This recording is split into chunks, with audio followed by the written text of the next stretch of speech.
Hey, I'm Rob. I'd wondered for a long time how trees sensed it was spring and knew to bloom.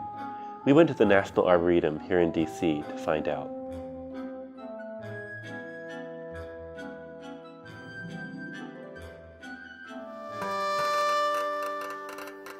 You could sort of think of spring as adolescence for a tree.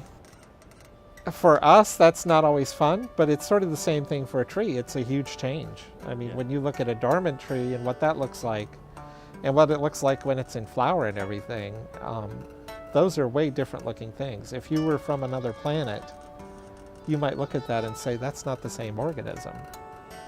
I'm Scott Aker. I'm the head of horticulture and education here at the U.S. National Arboretum. We have a scientific mission primarily here, but we're also a public garden. Excellent. Interesting. So how do trees know to bloom in the spring? Okay. How do they know it's time? Actually, it has more to do with the length of the nighttime than it does with temperature. Most people think that it gets warmer, and we all learned this in grade school, it gets warmer and the buds start coming on the trees and then they bloom. It's actually not as simple as that.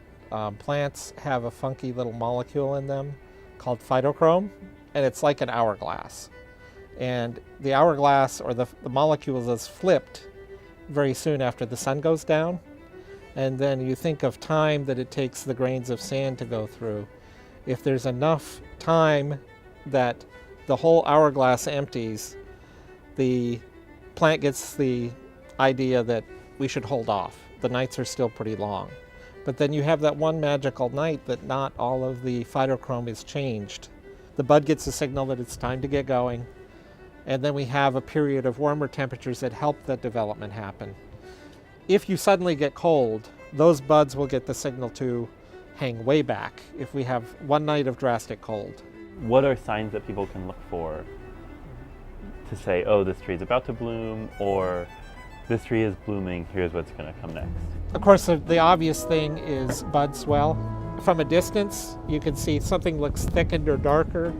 If you look closely, you'll see the little stamens with the pollen on them. Most plants have two different kinds of buds. Okay. And you can see that very clearly this time of year. You have big fat ones that are flower buds. They exist to reproduce, and then very often you have closer to the tip, skinny kind of slender ones that are vegetative buds that will produce the growth. The purpose of a tree blooming is one thing and one thing only, and that is reproduction.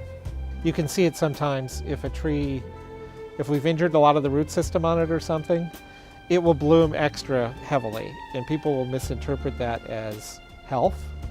Actually, that's I know I'm going to die, but before I die, I want to have lots of kids and perpetuate my line. Trees are just, they're beautifully adapted. Even you look at them structurally, how they're put together. They're more exquisitely and strongly and efficiently built than any of our buildings. If you're a tree, you can't move someplace better if conditions get bad, so you have to adapt. And I guess I'm always really surprised at how adaptable trees are.